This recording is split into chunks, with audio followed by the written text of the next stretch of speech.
Greetings from me and Mr. Tesla. This is my little Nikola Tesla puppet.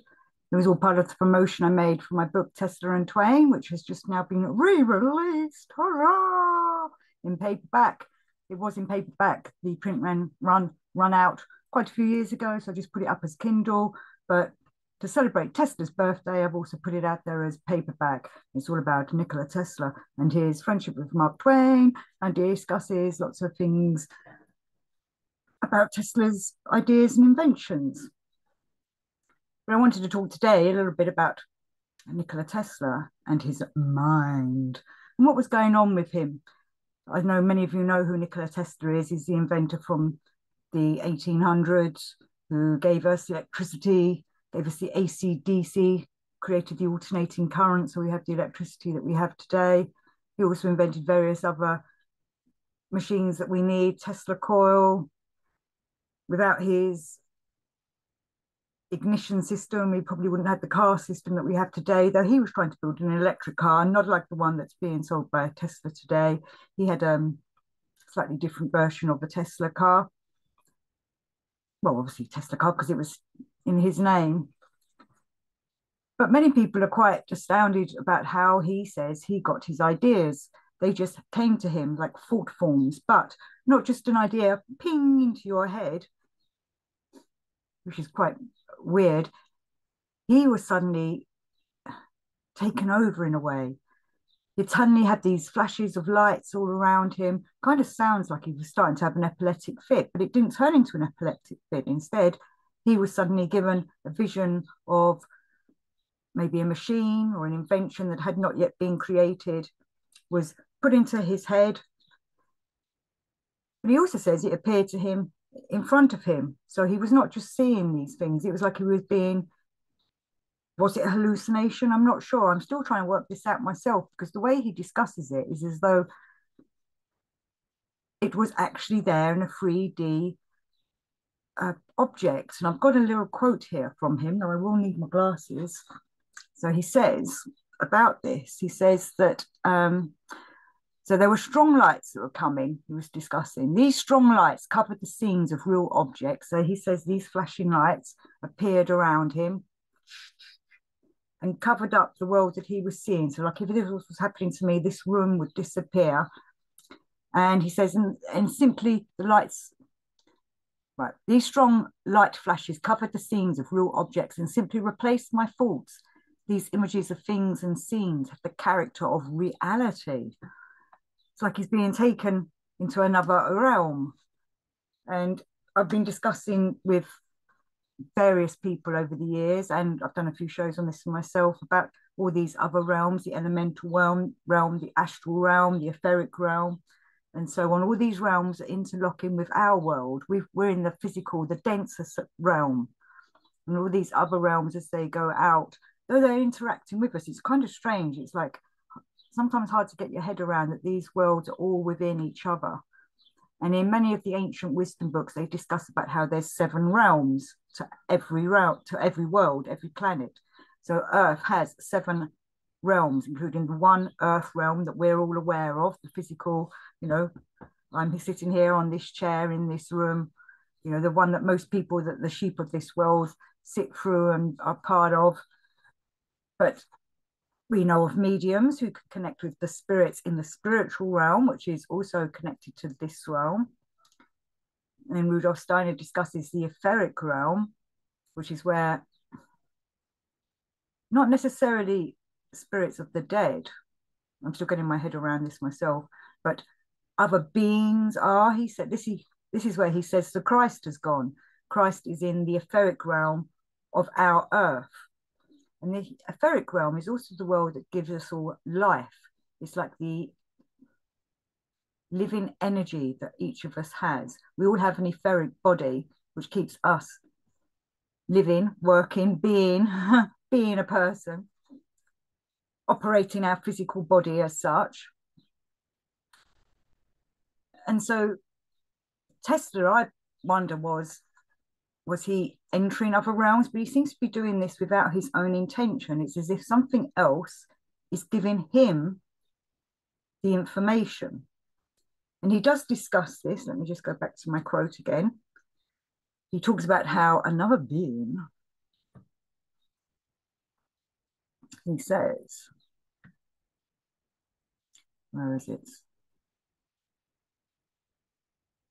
Oh, sorry about this.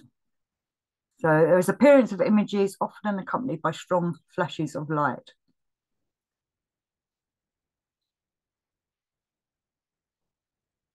Oh, what have I done with the quote? I might just pause this while I look for it properly. So he talks about how there is an automaton of cosmic forces, because he was thinking about, well, where are all these visions and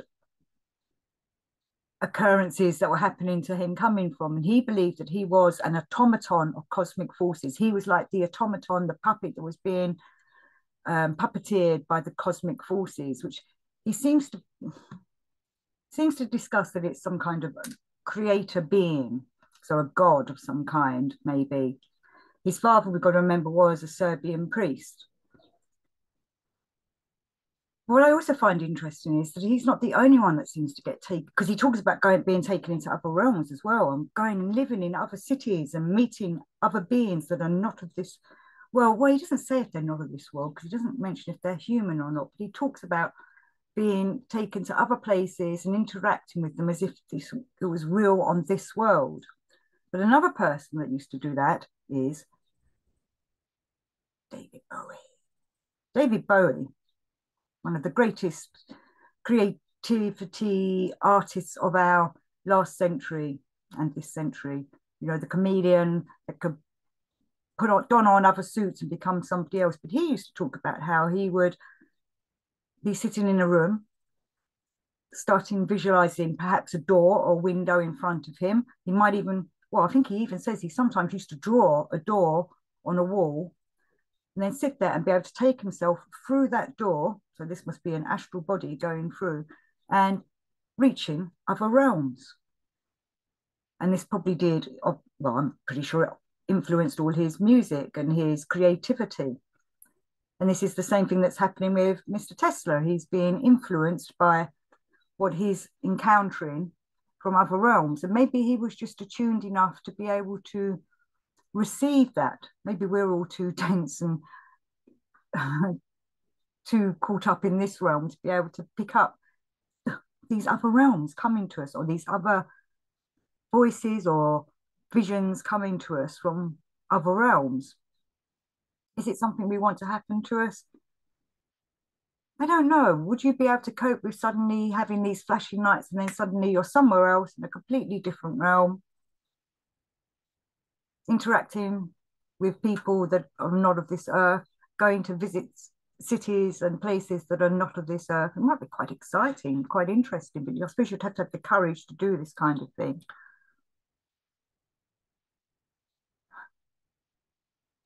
But Tesla himself didn't meditate. He used to say this just used to happen to him.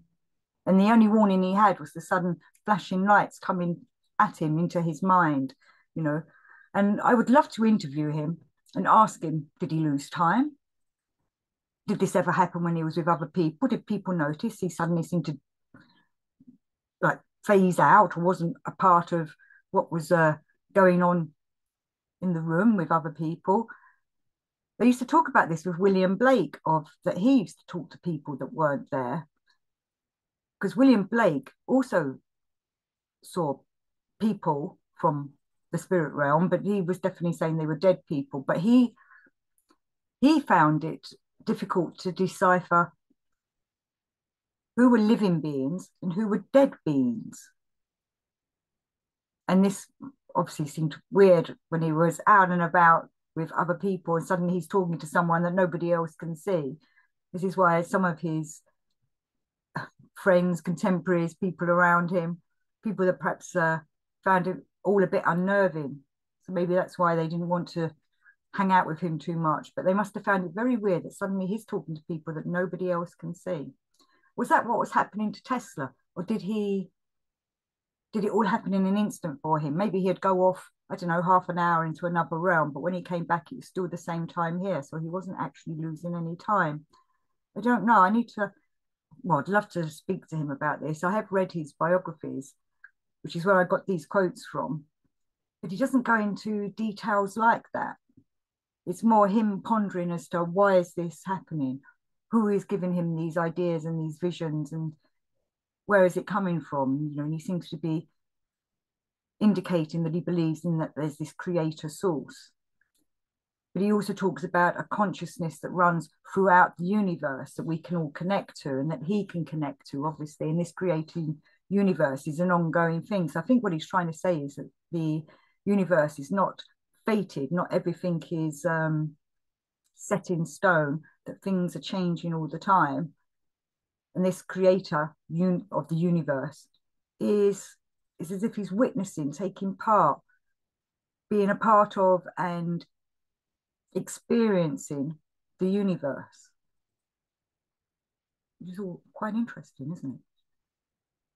What's your beliefs of what a creator source or divine source is doing? And there's something I wanted to try and encourage people to do, of perhaps trying to work out what you think the divine source or God or whatever it is you're believing in is doing. Is everything set in stone? Has God written this like a program of how we all live on this universe? So there's a beginning and perhaps an end, and it's all set. There's fate. There's nothing we just go along thinking we're running our lives, but really it's all fated. Or is God started it off, started the introduction to, let's say it's the book of the universe, and now he's just letting the chapters write themselves. So we're all free to do what we want, which I kind of think is what's happening myself, because I believe in free will.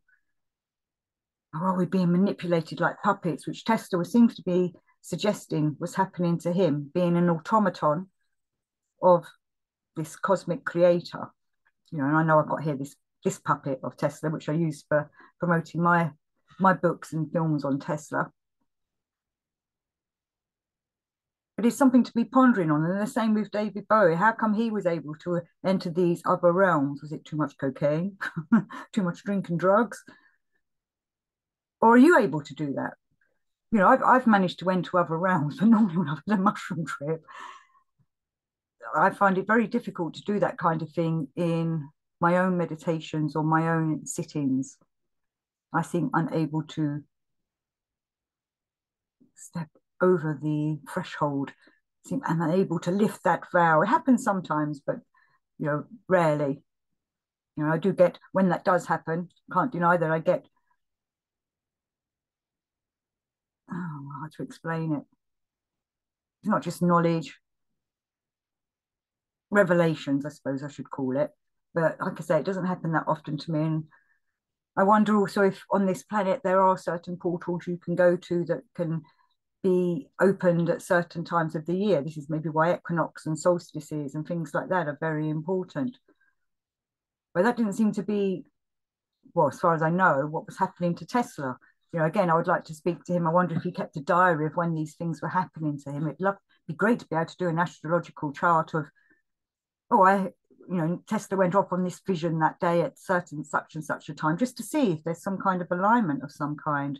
One has to remember he was born apparently on the stroke of midnight during a storm, a thunderstorm, and there was lightning going off everywhere. And isn't it weird that he ended up working with electricity?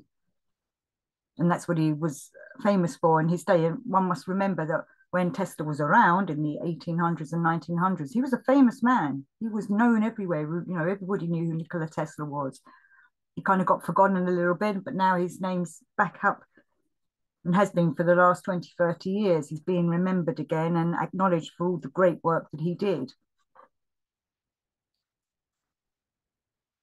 But anyway, this is my little tribute to him for today, for his birthday.